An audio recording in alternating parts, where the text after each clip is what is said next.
Hello, everybody, and welcome to a brand spanking new episode of the Console Log. I'm here, your host, Harry Wolf, and Matthew Gersman is here with me as well.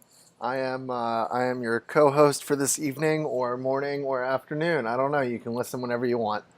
That is the power of the internet. The asynchronicity of that is always there. This is episode number 51. We are in the second half of the numbers that go towards 100. This is the past week of August 22nd to August 28th. And there are some big ticket items this week. Big. You excited about it? I am so excited. You know what I am even more excited about? What's that? The Console Log theme song. Let's hit it.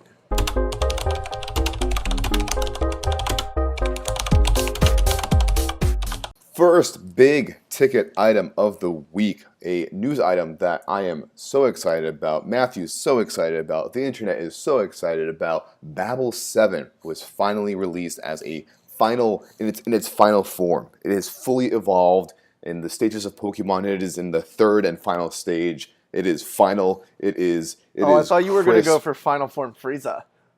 Final Form Frieza? Oh, that's a good one. Oh, yeah. Missed OPP. Damn. Yeah, it's like the highest level of Super Saiyan. That's Final Form, man. Okay. Well, Babel is there right along with it. I was bummed because last week, literally, we recorded the episode from last week, and then an hour later, the Babel 7 blog post went out, and I was like, no, I wish I could talk about it now. This is a huge release, Babel 7. There's a blog post about it. You can read more in depth about the details of it, but there are some key highlights that we want to chat about today, right, Matthew? There are. I think we could even babble about them. I mean, that is probably our default state, without a doubt. What's happening in the new world of Babel 7? There are some breaking changes that you have to be aware about. I upgraded it in our company's repo, and it wasn't terrible. I didn't really see any regressions. That was also when it was on a beta, so it's been stable for a while. They've been testing it out as a beta, and things are looking, I mean, it's final now, so it's definitely going to be a lot more not beta, but it was pretty final when it was already a beta. Yeah, production comes after beta. Sometimes production comes after alpha if we're talking about suspense, but anyway. What's some major breaking changes? They're dropping support for unmaintained node versions like 0.10, which is, gosh, that must be almost a decade old, that release, 0.12, 4.5. What's also great is that they are now moving all packages to the @Babel namespace, which is going to be great because it makes you have more confidence that when you're using a Babel package, if it's in the @Babel namespace, that it's actually from the Babel team, and there's no worry about somebody trying to hijack that at all. They've also, which I'm actually pretty excited about, I think we talked about this previously when we were talking about the RCs, is they've removed yearly presets for Babel. Do you want to explain that, Matthew? Yeah, so yearly presets. So historically, this really was a big deal, I think, with, was it ES 2015/ES 2016, which were kind of commonly also called ES6. There was a whole set of language features that we got really tied up for a couple of years with the year that they were coming out, and then they were like in flux because of stages, not flux like Redux, just flux like anyway. So it used to be that a feature was designated with a year, and then Babel was like, you know what, let's just make it like ES next, because that's the newest thing. And now they're even dropping that, and Harry, I am spacing on what the actual thing they're adding is. Well, they're removing all the presets because it used to be that if you wanted to use the 2015 features, you'd use the ES 2015 preset or 2016, etc. But now they're trying to push everybody to use the preset end, which says that, tell me what browsers you want to support, and I will give you the transform that you need to support those browsers. So it's less of you having to know what's included in a year and more you telling Babel what you want, what browsers you want to support, and Babel kind of meeting you halfway there. So if you are using a preset, I think there's a deprecation warning for now, and then you can I'm not sure if there is a deprecation warning or not, but it's definitely a thing that you should migrate to if you want to keep using Babel in the future, which is a good idea. And speaking of targeting browsers, there's another feature. I'm going to jump ahead because we're already talking about supporting older browsers. They're working on an experimental feature for automatic polyfilling.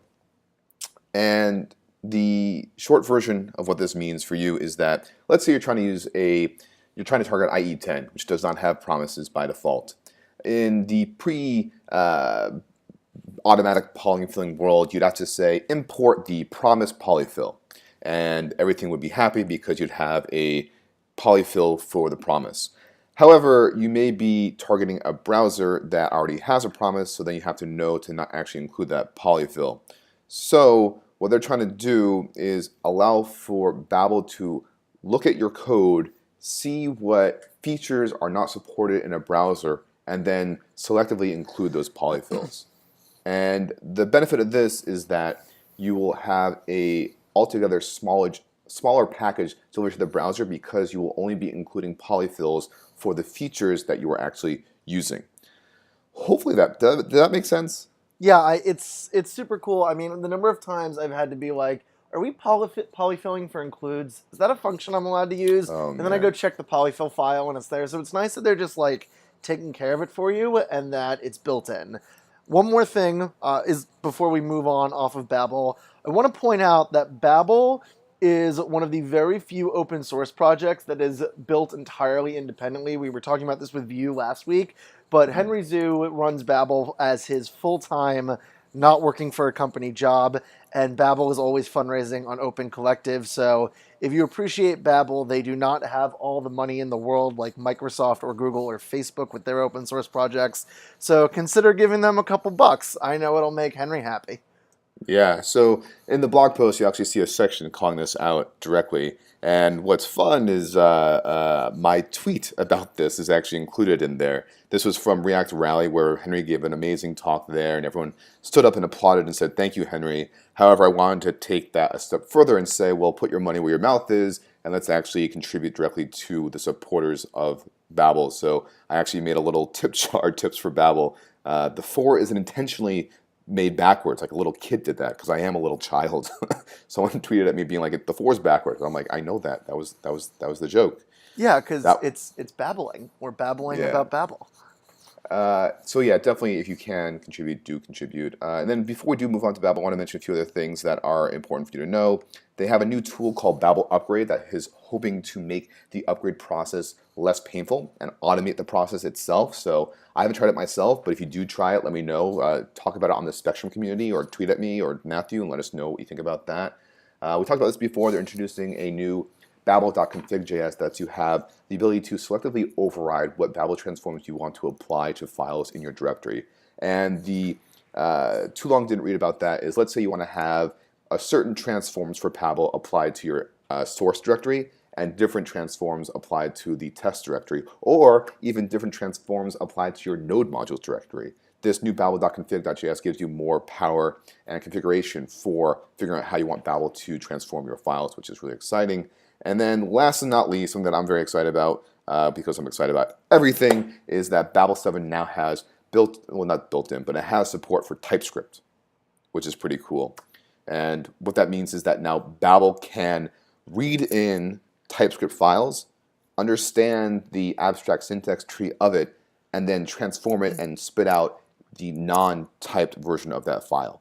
Babel is not doing type checking, but it is able to understand that there are type annotations in the file, such that you could easily start using TypeScript in your Babel project and then have TypeScript compiler kind of be a add-on checker that actually does the type checking for you. And that's being developed in coordination with the TypeScript team to have that be a little bit easier to have there be a migration plan for going towards TypeScript. But all in all, Babel 7 is out. It's huge. It's setting the great foundation for the next release, Babel 8, which I'm sure will be whenever the heck it needs to be, because no one can tell Henry what to do anything. Henry is his own man. He can do whatever he wants. Exactly. I mean, the open source community is just killing it right now. In fact, I think I smell smoke, Harry. You know what it is? Oh, it's React. It's on fire. Oh no, somebody called the fire department. We got to put that fire out. No, we want this fire to burn. Burn, baby, burn. Disco Inferno. Disco Inferno. Can we have a React Inferno song? Can that be a thing? I mean, there was a different library called Inferno. Well, you know what? Let's just we're taking it back. We're taking it back. React Fire Inferno. I mean, they hired the guy who wrote Inferno, so Okay, that is that's good. As long as there's no embers here, because it's already a pretty big flame. We don't need the little ones. man. That was amazing. Bravo. That was good. That was a hat trick for sure. You know what? I got my fire flame hat trick ready, and Okay, let's no more beat around the bush. Let's talk about this new topic. Matthew, take us away. They are going to modernize React DOM, which is super cool. Right now, there is a new issue on the React GitHub, which talks about all the potential new things that could be happening to React DOM. And it's interesting because it's all very exploratory and it's all, like they're announcing these things that could be very controversial and collecting feedback on it, which I really appreciate. The simplest one that I'm really excited about is renaming class name to class, but that is actually just very simple. Another really cool one. I'm actually torn about that one. I think it'll be cool. They'll come up with a good strategy, and I just like it. I'm torn. Like, I actually don't mind class name anymore, but that should also just be entropy keeping me on the class name convention. Yeah, I think it was one of those things I remember confusing me when actually you were teaching me React, and I just remember getting it wrong a lot, especially because we didn't have like good type checking then. This was earlier phase building. So anyway, I was just like, why isn't this prop working? And then it started working eventually when I figured it out. The other really cool thing they're going to be doing is they're going to be simplifying the event system, and I think that one is kind of a little bit overdue. According to the issue, the implementation has barely changed since 2013, and it's used across React DOM and React Native, so it's very abstract, and it just doesn't make sense in the world of modern browsers. And then it's the vast majority of the React package size. A couple of weeks ago, we were talking about how Preact is much smaller because they removed the synthetic event system altogether. So it will be super cool to see how much smaller React gets without this, or with a re-implemented version of it. Harry, tell me other things. I mean, so on that note, though, the event system, I'm sure there's a lot of code in there that supports a lot of older browsers. And one of the trade-offs that's listed in this issue is that they may drop compatibility with older browsers, or at least not explicitly support them, which is to say they're not going to go out of their way to remove support for them, but they're not going to go out of their way to support them. And that means IE 10, IE 11, browsers that I unfortunately still need to support, but that will be definitely fleshed out as they figure out what that means. But I think that's it's a good flair to throw up, to be that at the cost of modernizing, you're going to have to then cut some cruft of things that have accumulated over, 5 years. And that's, 5 years in web years is almost 5 times That's like 25. 6 frameworks. That's like 6 frameworks. You just measure it in frameworks. Another thing that I think is really neat is they're trying to, another idea that is listed is attaching events at the React root rather than the document. The way that the React event system works is that it heavily uses event delegation, such that they attach event handlers at the root of the document that are delegating the handling of those events to all events in the entire React application. So that if you have a table with 20 rows that they all have an on-click handler, rather than creating 20 on-click handler, only one is created in the root of the document, and that then delegates out those events to the appropriate code. This is saying that rather than have it be in the document, it'll actually be in the React root. So you always mount React in one element root, and this would actually be, it would make integrating React into larger systems better, because you could have multiple React roots with multiple event systems, and there will be no, as they say, edge cases about trying to figure out where that event came from, where it needs to go. That's a nice little improvement as well. I'm really interested to see what they do with keyboard events, because I haven't seen a good story yet around global keyboard events in React. So for example, if you want your web application to have keyboard shortcuts, I don't really know how you do that with vanilla React. In applications I've written, I've always had to do something custom by attaching a listener directly to the document. So I wonder if that's in scope or not. I have no idea. I'm just kind of going on a tangent. Yeah, it's an interesting question. It'd be interesting to see if they do focus on that. Actually, Scott, I mean, this issue is huge. It's currently, as we're recording this episode, there's 160 comments, and that was, and the issue was opened 3 days ago. So that's on average 160 divided by 3 is math. What is that? 60, 120, about 60 comments a day. So this is not. That's a lot of people babbling about React Fire. Man, it is not controversial at all. Some other comments that I thought were interesting, scouring through the comments, was somebody was asking about React, the story of React interacting with custom elements, because historically React has not been a great citizen when interacting with custom elements. But Dan Abramov, who started the issue, saying that it would make sense to tackle better custom element interrupt as part of this umbrella effort, which is React Fiber. There's also a great comment, which I'll link in the show notes, about how there's 3 elements that come into play when you're talking about React DOM. You have DOM attributes, you have JS properties, and then you have the JavaScript way of doing things. And React DOM kind of balances those 3 elements all at the same time. And React's always trying to have React's components feel like idiomatic JavaScript. So they don't really care as much about DOM attributes or JS DOM properties or JS properties. Oh man, really confused. In any case, I would definitely encourage you to read this comment, because it does a good job of explaining these differences and the subtle problems and challenges that come into effect when trying to figure out what properties should look like with React DOM. It's almost as though reevaluating the API of one of the most widely used libraries on the internet is difficult. I mean, I was hoping that they get this done by Christmas time, but yeah, I think if they just spend more hours working on it and add more engineers, it'll get done faster. That's what my old managers always told me too. Yep. And next on the docket, let's talk about what the creator of GraphQL calls the biggest release of GraphQL in years. GraphQL.js, sorry, is version GraphQL JS, which is an implementation of the GraphQL server in JavaScript. Like the benchmark implementation had a huge release. Version 14 came out this past week. Some of the notable things in there is that it drops support for Node 4, Node 9, make sure that they support Node 10. It adds support for schema extensions. So there's the ability to extend GraphQL types in a GraphQL schema. So like if you had a type of like person, you could then extend it and add different attributes if you wanted to at a later point in time. This new release adds support to be able to extend schema, which is the actual structured language that you actually query against when asking for data.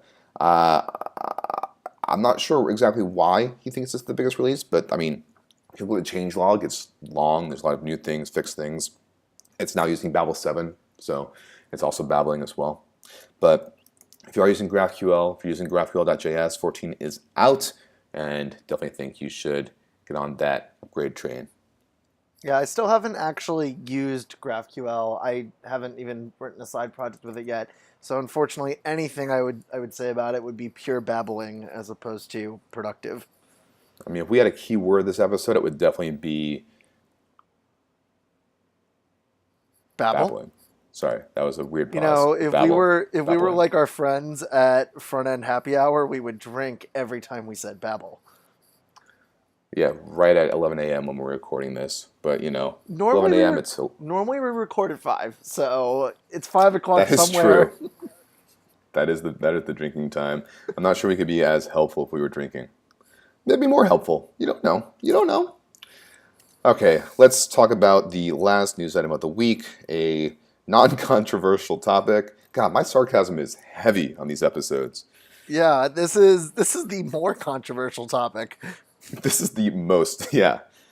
How to summarize this? Like, if you thought React Fire was on fire, this is forest fire level. So this is if they had a reality show about open source drama, this would be the season finale that the entire season would be gearing up towards. So to sum it up, what happened this past week, there is a project called Lerna. Lerna, however you say it. I've Essentially, always it said Lorna. allows you. Yeah.